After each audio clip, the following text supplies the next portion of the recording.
Et salut à tous, ici Axe Rider, on se retrouve pour une nouvelle vidéo. Et aujourd'hui, on va continuer notre série Harry Potter, les questions sans réponse. Harry Potter 2, la chambre des secrets. Avant de commencer, merci à tous pour la première vidéo, hein. À l'heure où on tourne la vidéo, on est quasiment à 500 vues. Donc merci à tous. Voilà, je crois que j'ai tout. C'est la première fois que je fais un nom pareil, donc je vous remercie vraiment de l'avoir regardé. Et bien sûr, on va faire un petit récap du truc. Je vais poser les questions, je vais répondre aux questions que je pourrais me poser en regardant le film.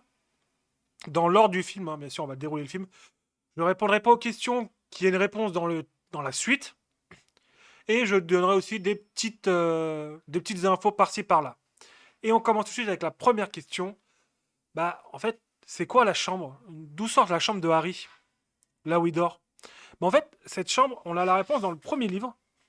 En fait, après avoir reçu la première lettre de Poudlard, l'oncle Vernon et la tante Pétunia ont décidé de mettre Harry dans la seconde chambre de Dudley, là où il rangeait tous ses jouets. Et donc voilà d'où elle sort cette chambre. Ensuite, deuxième question qu'on pourrait se poser, c'est qui les Mason? Parce qu'en fait, euh, après que Edwige ait piaillé parce qu'elle était enfermée dans sa cage, pourquoi? Parce que l'oncle Vernon et la tante Pétunia ne voulaient pas qu'Edwige vole pour attirer l'attention, hein. Ils veulent être normal, hein. Donc un hibou qui entre et qui sort tous les jours, bah c'est pas, ça fait du bruit, donc ils décident de l'enfermer. Ainsi que petite information, tous les manuels et livres scolaires de Harry sont cachés sous le placard. Edwige est dans sa chambre mais enfermée à double tour. Et donc Dudley essaye de manger un gâteau.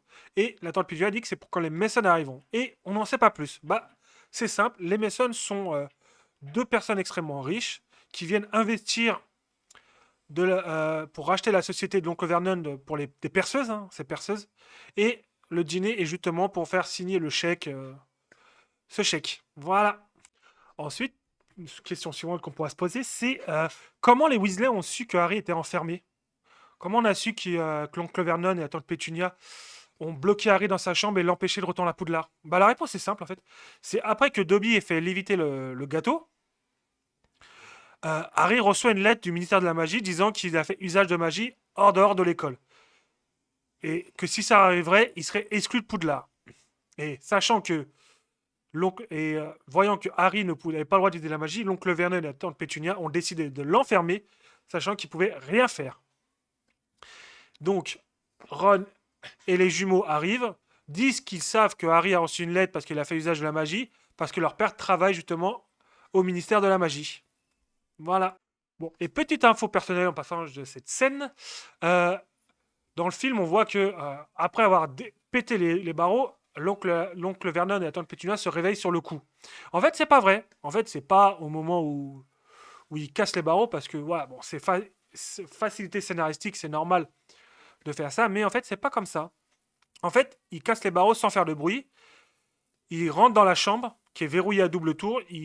Fred et George descendent récupérer tout le matériel scolaire de Harry sous le placard. En remontant, Harry avait déjà transporté toutes ses affaires dans la voiture, mais il avait oublié Edwige.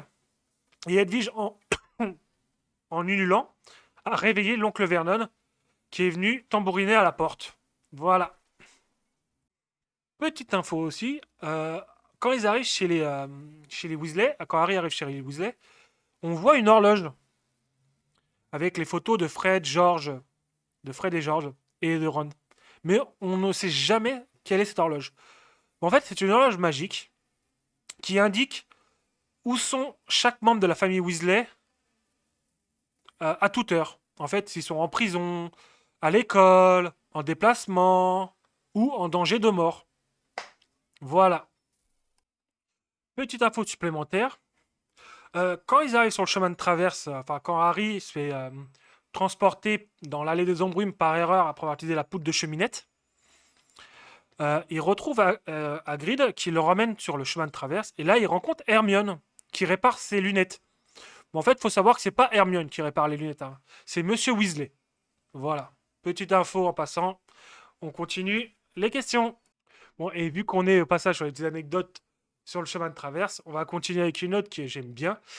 Euh, Après qu'il soit rentré dans la librairie Fleury et Bottes pour récupérer les bouquins de Gilles de Roy-Lockhart, Harry se fait prendre à part pour prendre en photo à côté de Gilles de Roy et qu'il lui offre tous ses livres. Ben, il faut savoir que les livres, il les offre à Ginny et qu'il a dit moi, j'achèterai les moi-même. Voilà. Petite info pour ceux qui se disent que Harry ne passe jamais d'argent au Weasley. Bah en fait, il leur offre quand même plusieurs bouquins qui valent assez cher, hein. Ah oui, j'ai oublié de vous dire la réponse à une autre question qu'on pourrait se poser. C'est d'où sort cette voiture en fait, la voiture volante, d'où elle sort? Je l'ai complètement oublié celle-ci. Bah c'est simple, la voiture volante, c'est Monsieur Weasley qui l'a trafiquée, qui l'a modifiée, tout ça, sachant qu'il faisait partie du détournement des objets moldus. Bah, il a récupéré la voiture en trafiquant un peu la loi, on va pas se mentir, hein. Et c'est lui qui l'a modifiée lui-même, qui l'a encensé pour qu'elle vole, qu'elle soit plus grande à l'intérieur qu'à l'extérieur, un peu comme le Tardis de Doctor Who. Voilà, petite anecdote en plus. Petite question aussi, c'est pas vraiment une question qu'on pourrait se poser, mais plus on avance dans le film, bon, on continue d'avancer dans le film comme d'habitude, comme je vous l'ai expliqué, on avance dans le film tranquillou. Euh, Au moment de la première attaque d'ouverture de la chambre des secrets, euh, ils veulent interroger Malfoy après que McGonagall leur ait dit que la chambre des secrets était l'héritier de Serpentard. Ils pensent que c'est Malfoy. Et ils décident de regarder dans un livre pour le polynectar. J'ai toujours trouvé ça un peu bizarre. Comment ça se fait que Hermione trouve ce livre comme ça? Parce que c'est quand même une potion très difficile, très compliquée. Mais en fait, ce livre, il n'est pas dans la bibliothèque classique, en fait. Il est dans ce qu'on appelle la réserve. Donc la réserve, c'est un endroit où les élèves de première, enfin jusqu'à la cinquième année, n'ont pas le droit d'accéder, sauf sur autorisation, même en cinquième année, sur autorisation d'un professeur. Et pour avoir ce livre, donc le manuel s'appelle Les potions de grand pouvoir, et il décide de demander à Gilles de Roy-Lockhart de signer l'autorisation d'avoir ce livre. Voilà. Bon, et question aussi, c'est qu'on pourrait se poser encore une fois, c'est après le match de Quidditch, quand Harry se fait péter le bras par le cognard, c'est quoi la bouteille? Qu'est-ce que c'est la bouteille qu'on lui donne, le jus qu'on lui donne à boire? Bah en fait, c'est ce qu'on appelle du poussos, donc c'est une potion que les ancêtres de Harry ont fabriquée justement pour soigner, pour faire repousser les choses comme ça. Les os et tout ça. Voilà. Voilà. Question qu'on pourrait se poser aussi, c'est après que Harry ait découvert Ghislain, Filch Fletchley et Nick quasi sans tête pétrifié, c'est comment ça se fait que Hagrid soit arrivé aussi vite? Pourquoi? On l'a pas vu avant et d'un coup il débarque. Bon, en fait, cette réponse, elle est simple. Déjà, dans une scène coupée du film, on voit Harry qui passe devant Hagrid juste avant de rencontrer Ghislain avec des coqs, avec un coq mort, et il a dit qu'il allait monter voir Dumbledore pour justement demander l'autorisation d'utiliser la magie pour faire un sortilège de protection tout autour de l'enclos des coqs. Et au passage, bah, c'est là qu'il a appris après que Harry était envoyé dans le bureau parce qu'il a soi-disant pétrifié Justin et Nick quasi sans tête. Ensuite, une autre question qu'on pourrait se poser, c'est quand Hermione dit que la potion du Polyctar est quasiment prête, juste après le passage dans le bureau de Dumbledore, elle dit qu'elle avait pris des cheveux de Millicent Bellstrom. Mais d'où ils sortent ces cheveux? D'où? Sur sa robe, d'où? Bah, en fait, bah, pareil dans les livres, hein, on sait que pendant le club de duel, elle faisait équipe avec Millicent Bellstrom pour s'entraîner au sortilège. Et il y a eu une bagarre générale, hein, bien entendu, hein. Serpentard et Gryffondor, c'est toujours la bagarre. Et Hermione s'est justement battue avec Millicent Bellstrom et c'est là qu'elle a récupéré ses cheveux. Bon, et juste pour info, hein, un petit info en plus, quand ils boivent le polynectar, bon, ils gardent leur voix, donc la voix de Harry, de Ron, mais c'est pas le cas en fait. Quand ils se transforment, il y a aussi leur voix qui est changée. Donc ils parlent comme Crabbe et Gold, et pas à changer leur voix. Et aussi, autre information, juste après, ils sortent avec. Donc, Harry a toujours ses lunettes sur la tête, et Malfoy lui dit: Tu portes des lunettes, toi, pour lire, répondit Harry. Et Malfoy dit: Lire, toi, tu sais lire. Bon, cette phrase, déjà, elle est totalement improvisée par Tom Felton, hein, mais dans le livre, Harry enlève ses lunettes avant de sortir. Donc, voilà. Bon, et un autre truc, euh, après le passage de Polynéctar, donc il voit Hermione couverte de poils de chat, donc transformée en chat. Donc, il la dépose à l'infirmerie. Il y a l'eau qui est inondée sur le sol et Harry qui trouve le journal intime de Tom Jedusor. Sauf que Ron dit à Harry de ne pas prendre le livre parce qu'il pouvait être ensorcelé. Mais Harry décide quand même de le faire, qu'il en assumera les conséquences. Voilà, petite info qui me plaît. Bon, et une autre petite question posée, c'est après que Harry a récupéré le journal, donc il a vu le souvenir de Tom Jedusor dénonçant Hagrid comme celui-là qui a ouvert la chambre des secrets. Juste après, la chambre de Harry est vandalisée. Et on ne sait pas c'est qui. On va apprendre que c'est Ginny qui a fait le coup. Mais comment elle a su que c'est Harry qui avait le journal? Bah, la réponse est simple, hein. C'est que dans le livre, donc, Harry garde le journal plusieurs semaines, hein. Il l'a un petit moment. Et Ginny le voit au moment du 14 février, donc au moment de la Saint-Valentin. Gilles de Roy-Lockhart décide pour faire changer les idées aux élèves, de ramener ce qu'ils appelaient des cupidons de Saint-Valentin, donc qui allaient délivrer des messages tout au long de la journée. Et Harry reçoit un message de Ginny. Et franchement, j'adore le message. Je vous laisserai le découvrir si vous lisez les livres, mais franchement, il est drôle. Et donc Malfoy voit le journal.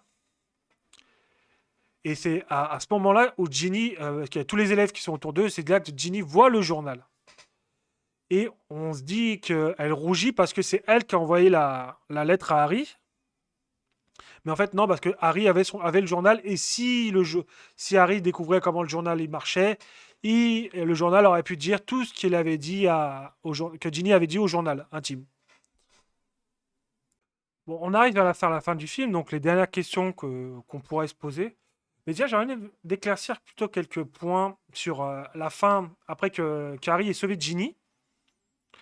Quand ils ressortent de la chambre des secrets. Donc déjà, ils sortent par le tuyau grâce à Fumsec et non pas comme on l'a vu, comme on voit dans le film, par une espèce de je sais pas quoi à l'extérieur du château. Non, non, ils remontent par la tuyauterie comme ils sont rentrés. Donc ils arrivent dans les toilettes de Mimi Géniard et c'est là que Mimi Géniard dit la fameuse phrase si t'étais mort, t'aurais partagé avec moi, toi t'es avec moi. Et là, Ron sort une petite pique.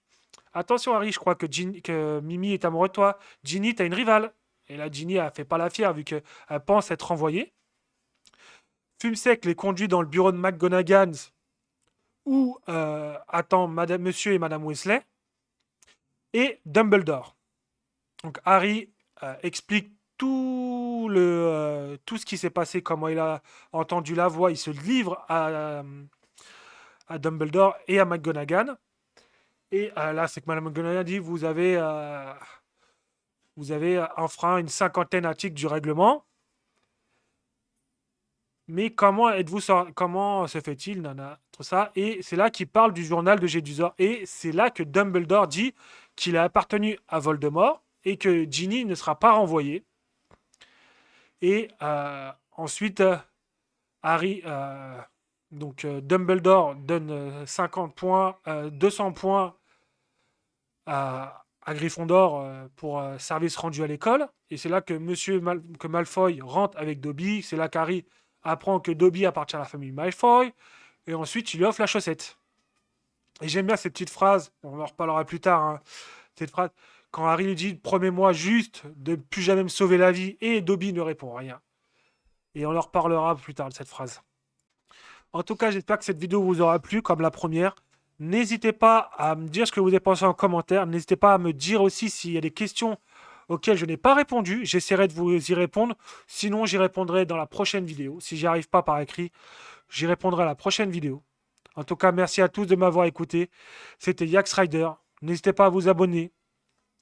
N'hésitez pas à mettre un like. Ça me fait extrêmement plaisir. Et n'hésitez pas à me dire ce que vous avez pensé de la vidéo en commentaire. Allez, ciao tout le monde.